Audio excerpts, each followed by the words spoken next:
Happy Wednesday, everybody. Catherine Andrioli here with Davidson Community Players. Hope everybody is staying healthy and safe. It's a beautiful day, so we decided to take this outside today. I'm in my backyard, and I am joined today by Tim Hager, who has been in many of our shows here at DCP. And Tim, you have a lovely view behind you. How is everything going in quarantine? Things are great. It's going to be better.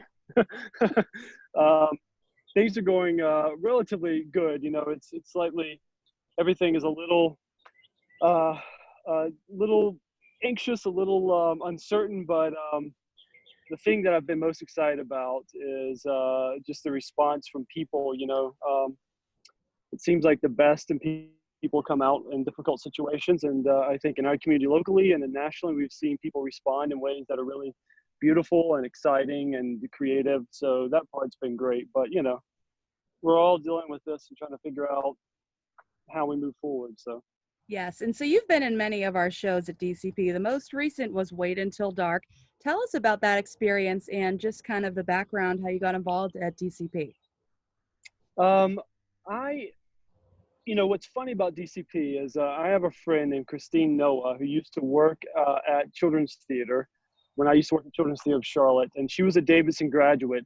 And she had told me a few years before I auditioned for DCP, she went to an audition for Ordinary People, and she said, the talent was really good. It's a really exciting theater group. I mean, she put in my head that DCP was, the kind of top notch. So I went to audition for Fox in the Fairway a couple of years ago, and I was beyond frightened.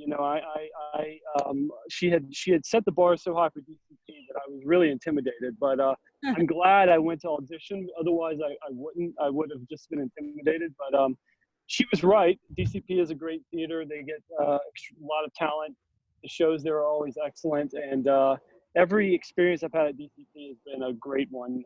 Not just with the experience on the stage, but just the entire everyone I work with, all the people at DCP. I really enjoy it, and I like making the trip down Davidson when I can. Absolutely. And I know you were just in Wait Until Dark, our show this past fall in 2019. Yes. Tell us a little bit about your character and how you kind of got into that role. The character was Harry Rote Jr., and Harry Rote was a bit of a psychopath who we really didn't know a lot about. He was just a guy who shows up. He knows that there is diamonds hidden somewhere, and he'll do whatever it takes to get them.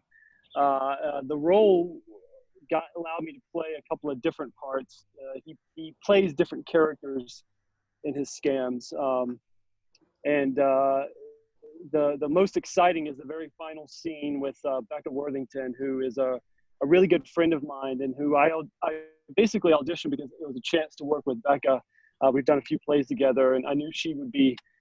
She was auditioning, so that was the main reason I came out. But the final scene is the kind of cat and mouse in the dark scene, and as an actor, the great thing about a play isn't always the entire 90 minutes, right? Because that can be a bit taxing. But usually, in a really good role, you have one or two scenes that every night will be the ones that people walk away from, and having that to look forward to every night is so exciting. So that in the dark cat and mouse scene was that for me. Every night, I couldn't wait to get to that point to see what we could do slightly different on the stage that might scare people or get them to react in some way. So, the sad thing about about all of this experience that we're going through right now, for actors at least, is we can do theater through Zoom, and we can write scripts and do things to stay creative, but you miss that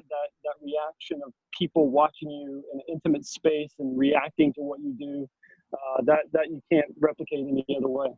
Yes, there's nothing like a live audience, but it looks like you have a great spot to social distance out on your patio there. So if you want to give us a quick pan and zoom of the Sure. beautiful skyline, Yeah. I'd love to see your view here.